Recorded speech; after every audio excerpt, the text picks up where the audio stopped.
hipoteca inversa. ¿Qué es? ¿Y por qué puede ser una solución a la economía familiar, sobre todo de personas mayores o de personas con discapacidad que necesitan pronto una renta teniendo patrimonio y no tienen cómo viabilizarlo? Para esto hemos invitado al profesor Alejandro Indacochea. Él es profesor de la universidad, fundador de Centrum, que nos va a explicar exactamente qué es y cuáles son los riesgos, por supuesto, porque siempre los hay, y las ventajas de esta modalidad. Gracias, profesor, por estar con nosotros. Gracias a ustedes por la invitación, Rosa María. Bueno, expliquemos así, lo más brevemente para toda la comunidad universitaria, ¿qué es la hipoteca inversa? Mira, en un préstamo convencional, yo, de acuerdo a mi ingreso, pido dinero, compro una propiedad, me dan una suma de dinero y la voy amortizando en el tiempo, se va reduciendo. Así es. Yo voy pagando mi préstamo con un interés, porque el banco tiene que ganar por su Tiene que plata, ganar. y al final la propiedad es mía. Es mía. Ese es un préstamo, una hipoteca común y corriente. Exactamente. ¿Por qué esto se llama hipoteca inversa? Vamos a ver esto. Si no pago la hipoteca, el banco puede cobrar con el inmueble lo que le debo. Remate el inmueble y cobra la parte que le debo. Lo cual no vale la pena porque el inmueble vale más. Así es. Entonces, difícilmente el cliente, el usuario, pierde su inmueble y el banco sabe que es un préstamo garantizado. Así es. ¿Ya? En hipoteca inversa, ¿qué sucede? ¿Por qué se llama inversa? Porque es la figura contraria. Yo tengo un patrimonio, tengo una casa, los títulos de propiedad perfectamente saneados, como se dice definidos. en derecho, realenga, o sea, no tiene una carga, nunca gravamen, no le debo nada a nadie. Tienen que estar totalmente saneados. Saneado, no le debo plata a nadie, es mi Vivo casa. en una casa, en un patrimonio que lo he gestado con mi trabajo, un esfuerzo a lo largo de mi vida. Así es. ¿Ya? Estoy en la tercera edad, que hoy día es un grupo importante en el país. Son más de 2 millones de personas que exceden los 65 años. La esperanza de vida se ha incrementado. Así Mira, es. el último dato de esperanza de vida de la superintendencia, las tablas de mortalidad señalan las mujeres viven 91 años y los hombres 88 años. Entonces 65. Para llegar a los 91 estamos hablando 20, 25 años de por medio. ¿Con qué patrimonio? En la hipoteca inversa, yo con esa propiedad voy al banco, a la entidad financiera, la entidad financiera a la inversa me da una renta, una cuota. Así es. Es como si yo le vendiera mi casa al banco. Pero yo sigo viviendo. Pero yo tengo el usufructo de la casa de por vida y me dan todos los meses una renta. Todos los meses. Esta renta es de acuerdo al valor de la propiedad. Obviamente. No es lo mismo una propiedad de 200.000, 500.000 o 1 millón. Claro. Y segundo, las expectativas de vida. Claro. Porque alguien que está perfectamente sano a los 60, 65 años, tiene una expectativa mayor que alguien que está en una etapa, digamos, más terminal o con dolencias. Así es. Entonces, ¿qué sucede? Yo vivo esa etapa tranquilamente con mi renta mes a mes. Entonces, lo que se debería discutir, digamos, con el banco es decir, mira, la propiedad vale $500.000, por poner una casa que ya hemos construido, que está realenga. Si la dividimos en tantas partes, ¿no es cierto?, tengo para vivir 30 años. ¿De acuerdo? Pero ¿sabes qué? Prefiero que me des un poquito menos y vivo 40 años. ¿Eso es lo que hay que discutir? La cuota y el número de meses. Esa es una modalidad. La otra modalidad es tipo de renta vitalicia. Renta vitalicia. Renta vitalicia donde digo, yo corro la apuesta. Así es. ¿Cuánto quieres de renta mensual? Tanto. Si mueres antes, me favorece a mí como entidad financiera. El banco se queda con la casa. Si vives más, yo tengo que cumplir con el pacto de darte esa renta mensual. Así es. Yo le preguntaba al profesor Indacochea antes de salir al aire del tema de los discapacitados. O sea, ¿qué pasa con familias que tienen hijos, digamos, que van a vivir más años que los padres, pero tienen una severa discapacidad motora, cognitiva, en fin, de cualquiera, autismo, síndrome de Down, y que los padres lo que quieren es dejarles una renta segura y que nadie los vaya a robar, ¿no es cierto? Y que además esos jóvenes no van a tener descendencia, no van a tener herederos. Esta figura sería útil para ellos. Para ellos es ideal. Ideal. ¿no? Ideal. Yo conozco el caso de un familiar cercano, donde esta tía me decía, yo pido que Dios me recoja antes de mi hija. Porque ¿cómo la dejo? Claro. ¿En qué situación la dejo? La dejo desamparada. Claro. Entonces, siendo una persona mayor, los padres decían, yo quiero irme, primero que se vaya ella y después yo. Y después me voy yo. Claro. Con esto, uno evita, digamos, ese dolor de cabeza, ese pendiente que se mantiene ante la vida. Claro. Simple y llanamente uno agarra la propiedad claro. y se queda con el discapacitado con una renta vitalicia. Entonces tiene el usufructo de la casa porque puede seguir viviendo ahí y tiene su renta vitalicia hasta que se muera. Con lo cual nadie lo puede robar porque además el banco es el propietario de la casa. Nadie lo puede engañar, quitarle la casa. Tienen garantía la casa. Exactamente. Tienen garantía. Al término del periodo, fallece, digamos, el propietario, Claro. quedan dos opciones. Se llaman los herederos, se le dice, le hemos dado tanto al propietario, Claro. ustedes paguen la diferencia y se quedan con la casa. Así es. Si los herederos no tienen el dinero, Claro. el banco lo que hace es vender la casa, Ya. cobrarse lo que ha venido dando a lo largo de la vida de esta persona y la diferencia dársela a los herederos. Eso es cuando no es renta vitalicia. En el estándar, En el en la Estado. operación usual. En la, y Ahora, la renta vitalicia. hay casos muy sui generis en España en los cuales bajó de precio la propiedad, Claro. le dieron una renta a lo largo de 25 o 30 años, cuando se acercaron los herederos y querían tomar la herencia tenían que pagar la deuda. Claro. Entonces ya estuvieron de hacerlo.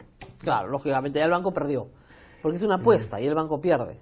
Cierto. Ahora, esto es importante reglamentarlo cuidadosamente. ¿Existe en Europa? ¿Hace muchos años? Hace muchos años, en Alemania, en Austria, estamos en España, pero es importante tomar las lecciones de lo que no se debe hacer. Tiene ¿Cómo? que estar cuidadosamente reglamentado. Como por ejemplo, ¿cuáles son los supervisado. errores? Hay un caso que tuve oportunidad de verlo, no voy a mencionar el banco, en el cual una persona que estaba en la etapa terminal de 83 años, Ajá. llegaron con notario, con los funcionarios del banco, Ajá. y le hicieron una hipoteca inversa. Lógicamente estaba en etapa terminal. Cuando esto fue a los juzgados, a los tribunales, anularon esa operación. Lógico, no estaba en capacidad de hacerlo. No estaba en sus cabales y estaba en una etapa terminal. Alguien lo estaba engañando para obtener una renta mensual hasta que él muriera. Exactamente, y eso no puede ser. Así Entonces, es. acá esperamos que la superintendencia reglamente, dé las reglas de juego claras, pero veo una oportunidad sumamente interesante para Ahora, todos. todavía no salió el reglamento. Salió la ley, pero no salió el reglamento y todavía los bancos no están ofreciendo este producto. ¿Qué están esperando los bancos para ofrecerlo? Acá hay una oportunidad, porque observa el patrimonio que existe. Que es un patrimonio Un inmóvil. patrimonio inmóvil, es un patrimonio inmovilizado, pones en actividad, lo pones en mercado, el patrimonio, míralo en la parte de economía, y solucionas un problema que es la gente que muchas veces está abandonada en la tercera edad. Lógico, No como hay ya- derecho para que alguien que tenga un patrimonio de 300.000, 500.000 dólares, en su etapa terminal en los últimos años tenga una vida miserable muchas veces y quede el patrimonio para peleas de los herederos en muchos casos, para Claro. discusión de herederos. Ahora, es evidente que los herederos se quedan sin la casa. En parte, porque parte. de repente el patrimonio, Claro. la persona vive unos cuantos años, es un patrimonio de medio Claro. millón y queda una diferencia, pero le dieron una vida digna, él gestó su patrimonio. Así es. Ahora, ¿qué pasa con el tercio de libre disposición, con la regla de herencia, ¿no? Porque en teoría, ¿no es cierto?, tú puedes disponer de tu patrimonio hasta un tercio, porque el resto lo tienes que dejar para tus herederos, en lo que se llama la legítima, que es la herencia Claro, forzosa. de libre disposición. Ahora, según esta ley, la persona que está en la decisión de hacer la hipoteca inversa no aplica a esta norma, No, dejo el patrimonio, pero con lo que queda. con lo que queda. Ya, lo anterior es decisión mía, claro, yo puedo hacer eso en porque, vida. porque lo necesito para vivir. Ese es el Claro. tema central. Se trata de personas que necesitan una renta, que no tienen una AFP, no tienen seguro social, nunca ahorraron para su Aún vejez. teniéndola, Y porque aún observa teniéndola. el problema que existe hoy en día. Claro. Hoy en día no hay sistema privado de pensiones. Claro, Hay un sistema de ahorro obligado y al final te llevas un te pozo. puede te llevar el pozo. Claro. Entonces, acá el problema es serio. El Congreso aprobó una ley tremendamente populista Claro. en la cual la mayoría de la gente, solo el 1%, deja su dinero para recibir una renta en su vida. La mayoría lo gasta, lo está gasta, consumiendo. lo está Ahora, ¿Qué vamos a hacer con esa gente? Supongamos que, digamos, estas personas tomaron una decisión responsable o irresponsable, o con esa plata se compraron el inmueble, pueden haber hecho lo que quieran. Pero el asunto es que la hipoteca inversa también la puede perder una persona joven. También, no importa la edad. También la Pero- puede- una pero- operación puede- pero pero a no lo le- largo de la vida, pues, no- si una persona de 30, 35 no le años, conviene. no le conviene al banco, la entidad lo evalúa, ¿no? Claro, no le Una conviene. renta vitalicia, salvo que sea un patrimonio muy interesante. Muy grande, claro. Muy grande, ¿no? Claro.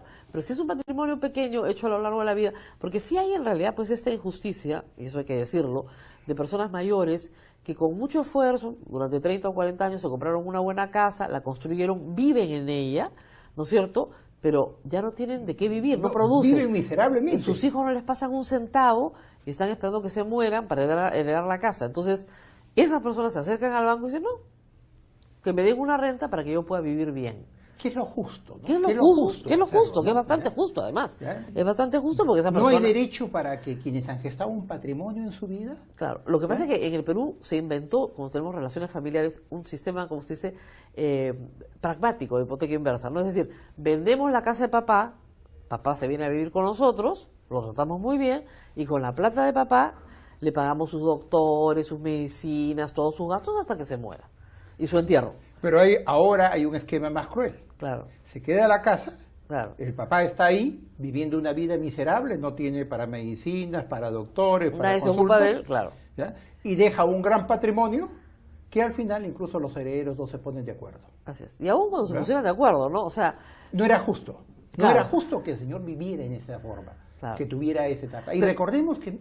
Ahora, normalmente se venden las casas, ¿no? O sea, en el Perú lo que se hace es, se vende la propiedad, al papá se le reduce a una cosa y se le da una renta sobre el dinero obtenido. Acá la ventaja, que también es de carácter emocional, es, para la gente mayor, la casa donde han vivido toda su vida es un sitio donde quieren estar. No quieren que se los lleven a otro lado. Que ha ido cambiando, ¿eh? No, yo sé, pero, ha ido cambiando. Pero se puede, la hipoteca inversa te permite quedarte. Ahora, ¿te permite alquilar la casa? Puedes alquilarla. ¿Aún? Te permite, si es una casa muy grande, sí, tú puedes alquilarla. No, con todas las reglas de juego, el visto bueno de la entidad financiera, puedes alquilar y tener una renta adicional también. Exacto. Y puedes mudarte y alquilarla. Mudarte con tu hija. También lo puedes hacer. Y puedes tener el alquiler más la renta que te da de la hipoteca inversa. Esto es innovador, no solamente de justicia. Claro, porque mira, a mí me preocupa el envejecimiento poblacional. Claro. No nos estamos dando cuenta de eso. Claro. Con la ley populista que se aprobó, estamos hablando de un 2025 más de 5 millones de personas que exceden los 65 años. Claro. ¿Qué vamos a hacer? Hoy día cada uno tiene que hacerse responsable de su vejez. En teoría, pero ahorita ya somos adultos. No, en teoría, claro. Porque miremos concretamente la salvo la indigencia, ¿no? Lo que estamos hablando Sí, pero miremos, la teoría es sumamente interesante. Yo creo que tú eres responsable, yo sería responsable y no generaría una carga. Pero la realidad es diferente. El 98% de la gente que está retirando su dinero, que lo ha gestado para los 65 años, lo destina a viajes, consumo, préstamos a familiares y no queda nada. Esto se llamó en Australia la ley Lamborghini. Entonces no estamos bajo la premisa de que todos son responsables, pero la realidad no es así. Ya lo sé, pero el Estado no le puede decir a la gente pues en qué gastar su plata. De acuerdo, pero no puedes haber liquidado el sistema de pensiones. No lo llamen sistema privado de pensiones. Bueno, pero vamos. Ahorro obligado con un pozo al final. Ya, pero nos estamos alejando de nuestro tema. Pero observa que está relacionado. Yo sé, pero yo estoy a favor, le explico por qué. Porque lo que te paga la AFP, comparado con la ganancia que ellos tienen, es una porquería. Las AFP ni las han tocado. Así es. No han hecho nada. Es que no hicieron reforma. No hicieron su reforma. No hicieron ninguna reforma. Ellos son los culpables. El infierno está lleno de gente buena intención con una ley populista. Ellos son los culpables de que esa ley no solo sea populista, sino sea tremendamente popular. Tremendamente popular. Porque si ellos ofrecieran unos beneficios estupendos, nadie retiraría su plata. ¿Por qué ese 1% no podría ser pues 50%? Porque no ofrecen nada. Que sea atractivo, realmente atractivo para el pensionista. Claro, pero tenías que hacer que te pago la comisión en función de rentabilidad. ¡Claro! Hago subasta y ahí agregas competencia al sistema. Así es. Pero lo que has hecho es, no has movido el sistema, has dejado todo como está. Así es. E irresponsablemente haces que la gente se lleve su pozo al final. Entonces, no hay sistema de pensiones privados del Perú. Claro. Hay un ahorro obligado con un pozo que te llevas al final. ¿Para qué lo llaman pensiones? Ahora, yo quisiera llevarme mi pozo cuando tenga 65 años, de todas maneras. ¿Eh? Usted ya cumplió 65 años. Sí. ¿Ya se llevó su pozo? Claro. No, lo he dejado una buena parte. Y he decidido la inversión. No, pero soy el porcentaje mínimo. Claro. Soy el grueso lo que ha hecho es préstamos familiares. No, pero en el caso la realidad. Pero en el caso suyo. Pero no somos representativos. No, ya lo sé. Nosotros pero somos... se llevó su plata. ¿Ah? Pero se llevó su plata. No, he dejado una buena parte. Hice una estructura financiera. Pero ¿qué porcentaje hace eso? Yo lo que miro es por la mayoría. La mayoría. La mayoría ha ido a recoger su dinero, los familiares, los viajes, bueno, ya las sé, deudas. pero la gente de repente... ¿Y después qué haces? Bueno, pero suponga Pensión, usted que te pensión dice... 95. Claro, pero suponga usted que es una persona que le han dicho, mira, tú no vas a vivir mucho porque en realidad... Es que lo cruel es que vive. Tienes cáncer y te vas a morir en 2 años. Me no, consumo vamos todo. de viaje, no vamos de viaje, me chicos. dejo hacer los 100 días que me quedan, ¿no? Exactamente. De acuerdo.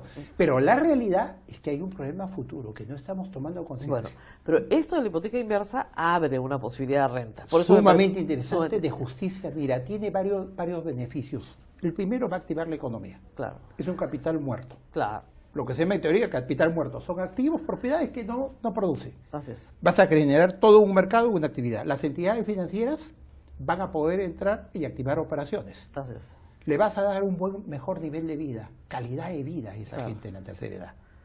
Y los herederos Claro. no van a tener algo pendiente. Bueno, y se va a crear un mercado inmobiliario gigantesco, Fuerte. porque obviamente los bancos, al hacerse de las casas, tienen que generar todo un sistema de probablemente remodelación urbana, etcétera, etcétera, renovación urbana, perdón, etcétera. Bueno, los tenemos que despedir. Gracias al profesor Alejandro Muchas Necochea por gracias. estar con Gracias nosotros por la invitación. y espero que haya sido útil para todas las personas que están pensando justamente qué hacemos en nuestra vejez o cómo le dejamos un patrimonio a un niño discapacitado en una familia, ¿no es cierto?, que tiene miedo de que... De justicia, de claro, equidad. es de esto, equidad. ¿no? Muy bien. Muchísimas gracias.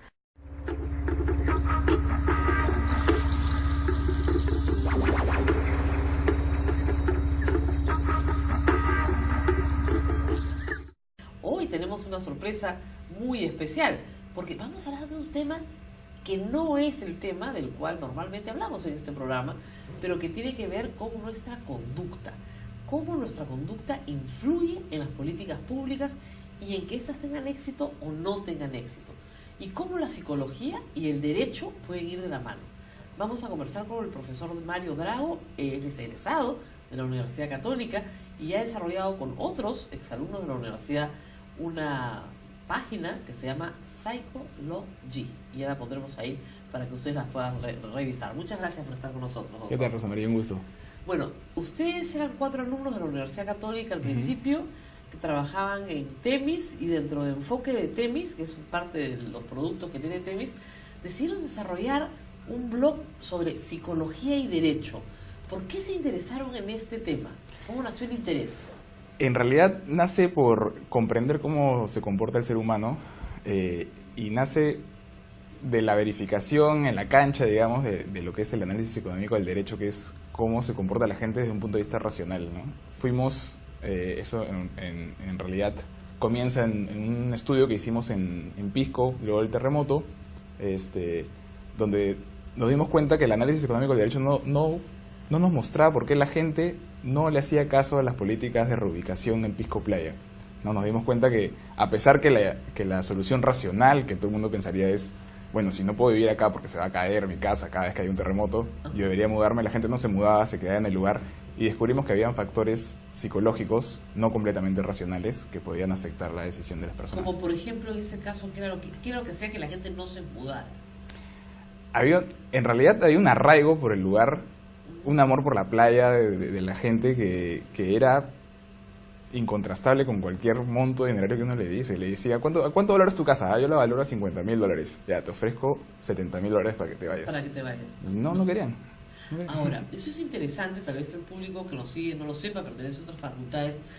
A fines de los 80 y durante toda la década de los 80, el derecho y la economía y la mezcla del análisis económico del derecho fue muy importante. El Law Economics explotó en los Estados Unidos y impregnó a las facultades de derecho norteamericanas, y por supuesto también vino al Perú y también llegó a nuestra facultad de derecho acá en la Universidad Católica. Y nosotros, pero ustedes que son de una generación mejor, son hijos de ese análisis económico del derecho, que implica que el ser humano es racional en el mercado, ¿ok? Y que si yo tengo dos productos que son idénticos y uno vale más caro y otro es más barato, voy a ir siempre por el más barato, ¿no es cierto? Sin embargo, cuando mezclas la psicología con el derecho, descubres que eso no es necesariamente así. Esa es la idea que ustedes tienen. Es decir, le está faltando un componente irracional al análisis racional que te propone el Law Economics.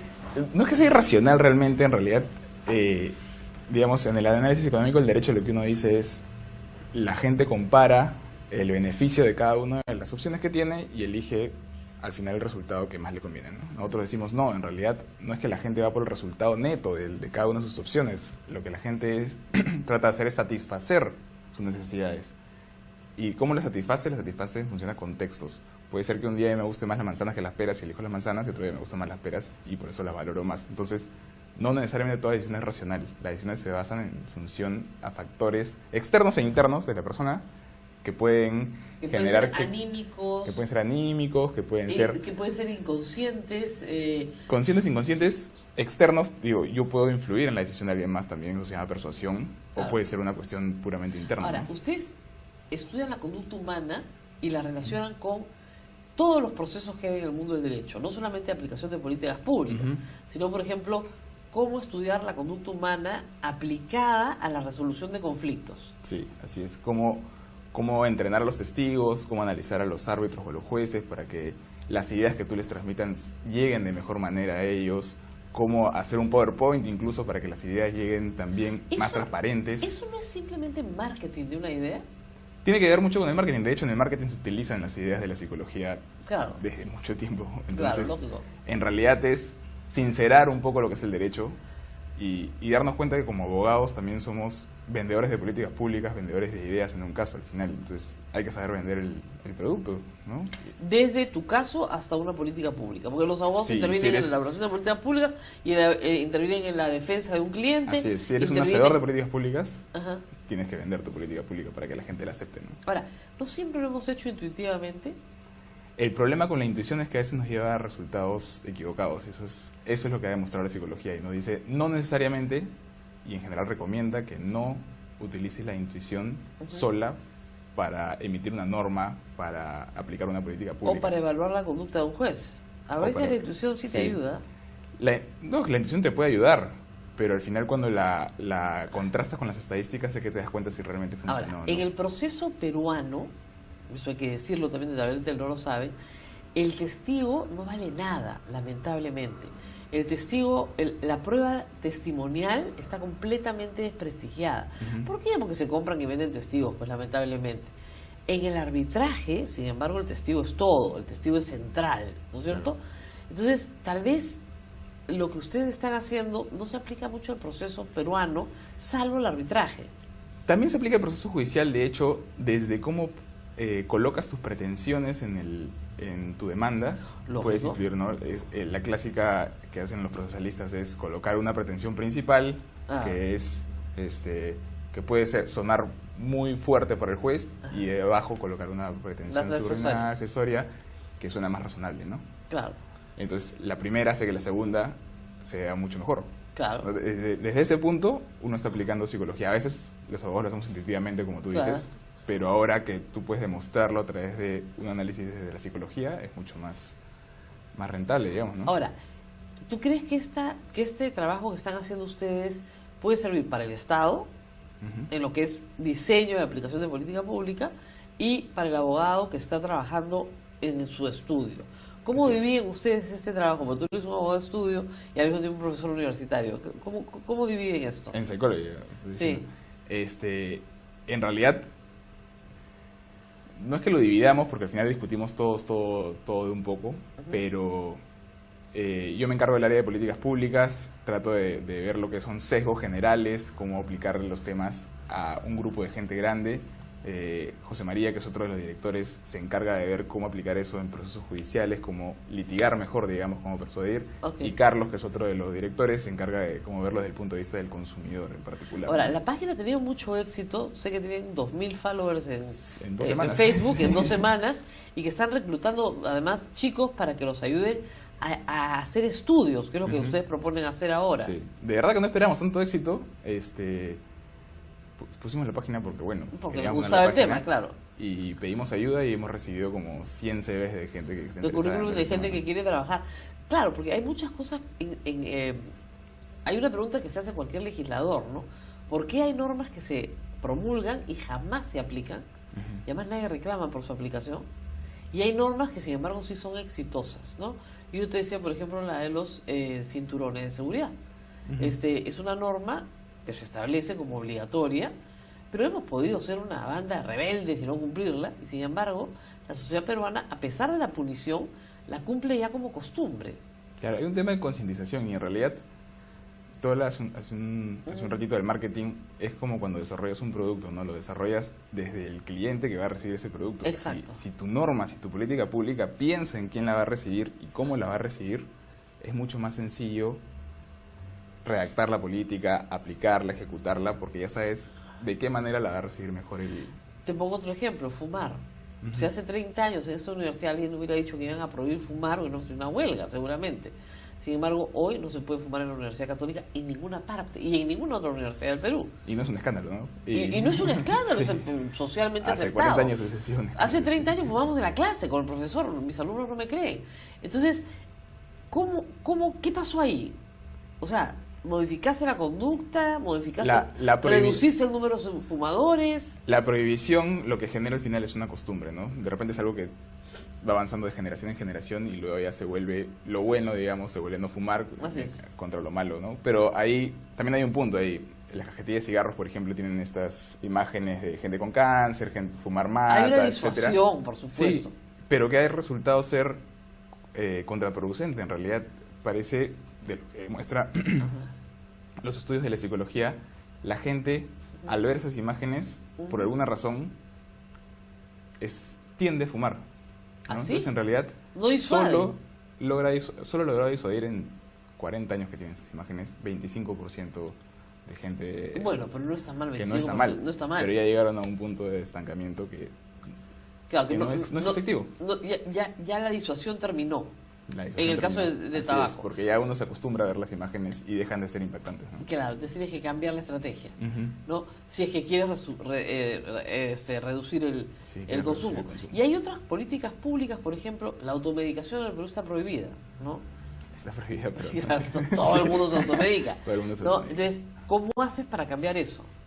En realidad, todo tiene que ver con cómo comunicas a la gente los riesgos que están vinculados a la automedicación, ¿no? La gente en realidad no está consciente de eso porque toda su vida ha estado acostumbrada a automedicarse y en general parece que nunca pasa nada. No, y tiene Porque algún éxito. Y algún éxito tiene, porque Tiene algún éxito, evidentemente vuelve a repetir la conducta. Y uno no sabe además cuáles son los resultados de automedicarse porque no hay resultados en el Perú, no hay estadísticas, no hay nada. ¿Ustedes estudian todos estos temas? Nosotros, bueno, no todos a la vez, ¿no? Pero están tratando de... Estamos tratando de levantar una plataforma de estudio. levantar una plataforma. De hecho, yo estoy haciendo ahorita un estudio con mi equipo sobre la aplicación de los programas de clemencia en libre competencia, sobre si van a tener realmente éxito, ¿no? En el Perú. ¿Los programas de qué? De clemencia, ¿Qué es esto? así como en el derecho penal, el que tira el dedo y Ya, acusa claro. a los demás, en libre competencia hay lo mismo, ¿no? El competidor que acusa a sus competidores Ajá. de haber concertado precios. O sea, un acusete. El acusete. El ¿Y por acusete. qué eso funcionaría o no alrededor del mundo, no? Bueno, funciona en penal. Porque Funciona hay un premio. limitadamente. No, porque Sí. hay un premio, que el premio es que te rebajen la Premios condena. que te rajan la condena o que no te condenen. Así es un derecho penal premial, se llama. Ujú. En cambio, en el caso de libre competencia, Ahora, en otros países sí hay sanción penal, acá no. no, evidentemente. En libre competencia sería difícil que funcione, ¿eh? Funciona hasta cierto punto, de hecho es la forma más exitosa de... No, de lógico, cubrir pues nadie te va a carteles, contar toda la historia, pero...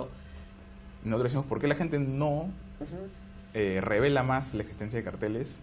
Y lo que hemos estado viendo preliminarmente hasta ahora es que los carteles se forman a través de grupos de amigos, en Así realidad. Y es Hay no una- solo es Hay una tirarle de solidaridad, otra. Claro, hay una uno- solidaridad de grupo. Uno dice, mi empresa, voy a matar a todos mis competidores y me voy a quedar con todo el mercado porque yo soy el que lo acusa. No, No, no. detrás de las empresas hay personas y las personas... Tienen relaciones humanas. Sí, probablemente el gerente de la otra compañía ha sido tu compañero de universidad y O tu tu amigo y primo. sus hijos van al mismo O colegio. se casó con tu hermana. Claro, entonces no es tan fácil como uno cree en realidad, ¿no? Claro. Y eso es lo que estamos tratando de investigar y cómo podemos solucionar a partir de eso. El problema de la La libre política, competencia, ¿no? Y esto se puede aplicar a muchas cosas. Tú has visto estudios comparados. Ujú. He escuchado una entrevista que diste que para políticas públicas, por ejemplo, para reducir la obesidad infantil en los Ujú. Estados Unidos, se estaba aplicando un trabajo mucho más de examen de la psicología infantil Sí. sobre la forma en la que eligen los alimentos en las cafeterías de los colegios. Sí, Y así es. la idea de poner las manzanas adelante y la papa frita de atrás funciona. Funciona. De hecho, reduce el consumo de grasas hasta 28% más o menos, ¿no? Solamente por ponerlas en otra posición. Solo por ponerlas en posiciones distintas. Claro, porque tú dices la manzana es el postre al final. Claro, y la idea de la economía del comportamiento, de la psicología en políticas públicas, hasta donde se ha avanzado, es generar políticas de impacto mediano de repente, pero de muy bajo costo, ¿no? Cambiarle el lugar de las cosas claro, no cuesta nada. No cuesta nada. Realidad, ¿no? Y genera un alto impacto. Esos 28% de reducción es un montón para simplemente cambiar de lugar la comida. Claro. Y eso se ha aprobado en escuelas públicas en los Estados Unidos. Se ha aprobado en escuelas Nosotros públicas. no tenemos ese tipo de servicio en las escuelas públicas peruanas, pero es interesante saber que, con lo que tú dices, ¿no? Simplemente modificando algunas cosas.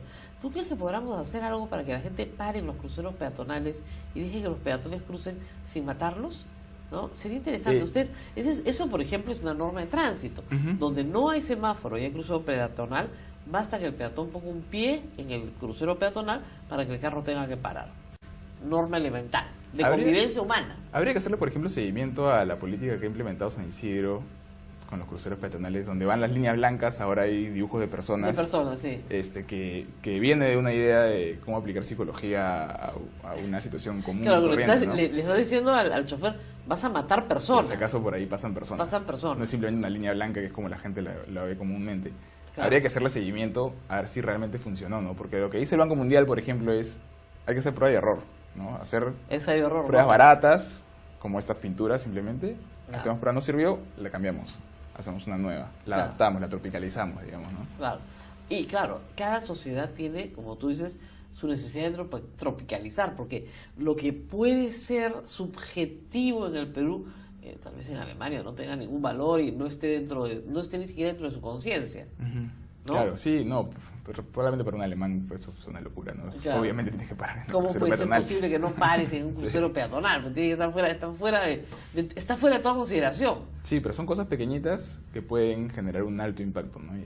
No, la reducción de accidentes de tránsito, la reducción de atropellos, efectivamente, porque, o sea, a veces no se entiende que los accidentes de tránsito son causados por seres humanos, que tienen una conducta, como tú dices, irracional, cuando deberían comportarse de manera racional en el mercado. Sí, la idea es ir al caso concreto, entender que la gente no puede ser un modelo económico, que la gente es de carne y hueso y puede pensar de formas particulares en distintas situaciones, comprenderlo, aprovecharlo y transparentar la información. Y también entender qué es en determinada comunidad lo que más se valora, ¿no? Tu experiencia en Pisco Playa, lo que más se valora es la cercanía al mar y el arraigo al mar. Así es.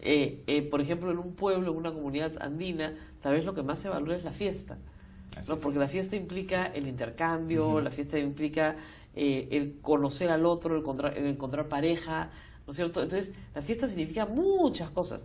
Si viene una política pública y dice ya, no hay fiesta, ¿no? Entonces, simplemente va a haber una revolución, porque la fiesta es importante, ¿no?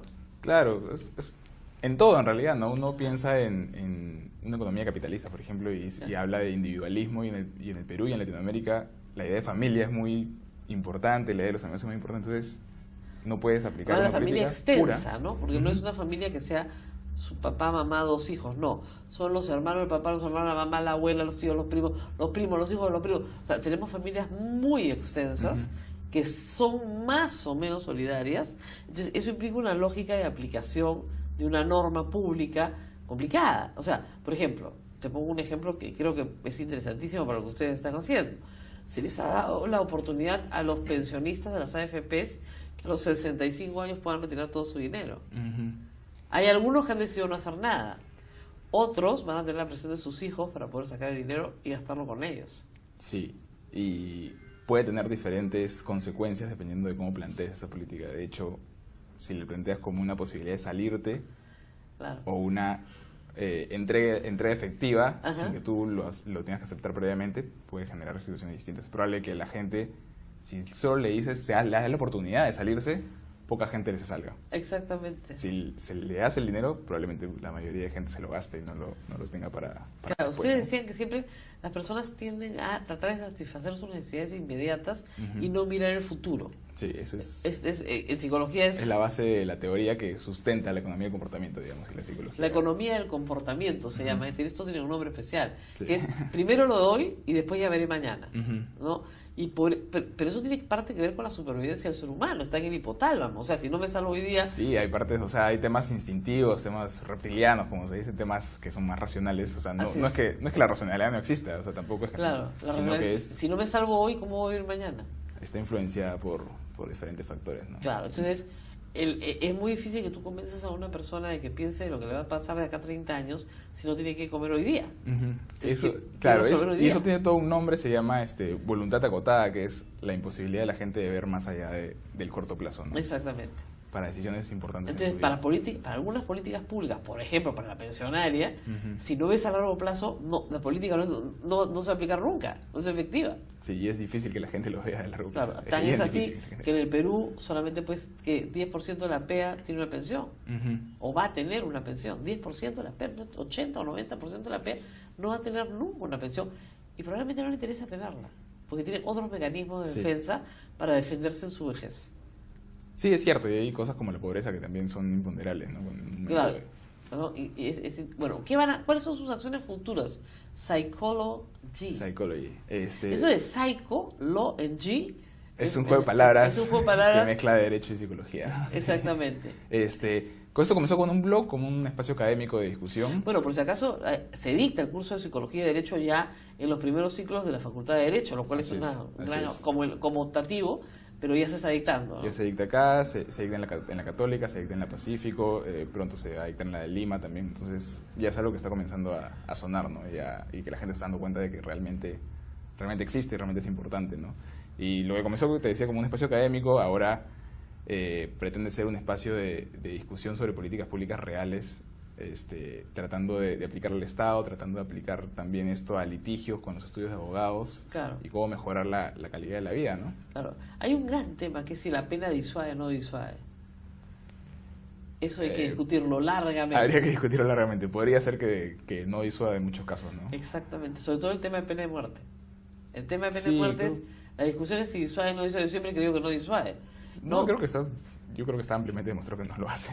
Bueno, hay quienes dicen que hay estudios que sí disuaden, ¿no? Entonces hay toda una discusión. Pero esto nuevamente es, lo que estás discutiendo es la conducta humana frente a la política pública. ¿Cómo reacciono yo frente a la imposición que me hace el Estado de determinada materia? Claro. Y eso es lo importante.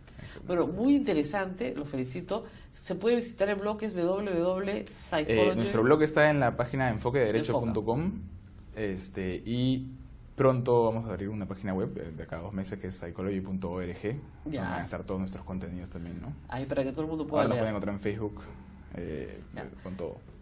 Esta semana hemos traído novedades del mundo del derecho. Muchísimas gracias al doctor Drago por estar con nosotros.